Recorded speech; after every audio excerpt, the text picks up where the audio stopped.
So hey everyone, Sandeep here. I thought I'd make a quick video going over levels and my general outlook for the week. So this was one of the toughest couple of days that I've had in ES Futures, right? Lucky not to lose that much, but I'm going to be going over exactly how I go through levels and how I find things, right? So before we go to the ES Futures, I'm just going to go to a naked chart. I'm going to break things down. So I've done a couple of student calls, so I'm going to just start from scratch. Now, the way that I look at the charts, right? So we're going to be going over a weekly review, and I'm just going to go over very quickly how I mark these charts up. So there is a 4-step process that I use every single day. So this is the process I use, and I know it at the back of my hand because I've been using it for years now. So market structure, dealing range, PD arrays, and then fair value gaps. And so the levels that you want to trade from come down to these 4 things. So I'm going to whiz through them because I'm just going to go over this week's level. So this is a structure low, structure high, and then we had a breakdown here, structure low.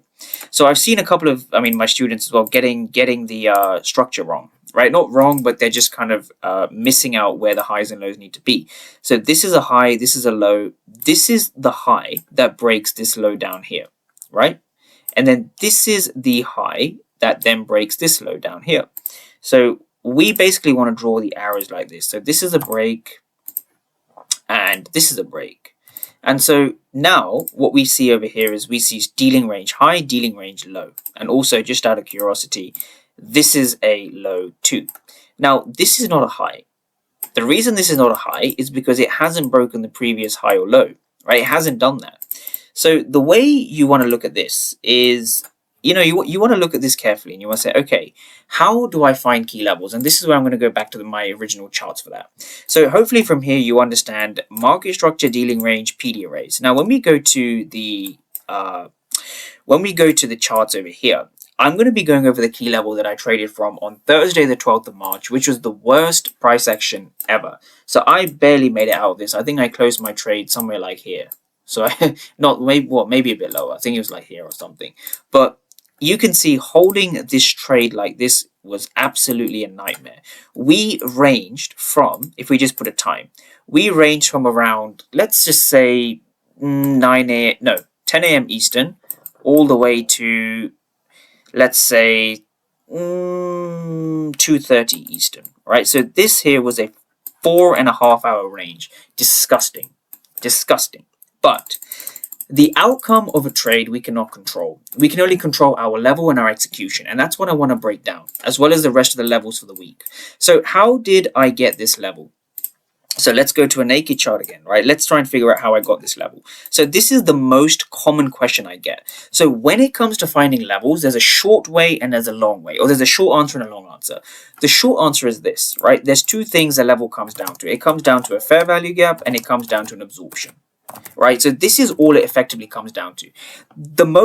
I think the reason why people ask me about levels is one of 2 reasons. Either they don't want to learn, or 2, they just haven't got enough practice. Now, I hope you're the second one, where you want to learn and you just want to get the practice in, right? So being able to find levels is a skill that you'll develop with time. But I'm telling you how to do it now. You can see the 2 things on your screen.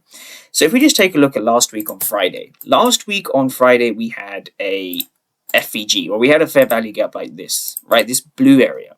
And so we take the candle before the fair value gap, right? That is the key level. That is how you find a key level. And so the basic logic behind this is the following. We want to see price tap into this rectangle so that it fills the entire zone, right? We want this fair value gap to be filled. That is why we choose the candle before the fair value gap the way that we do. Now, what is important to understand is this.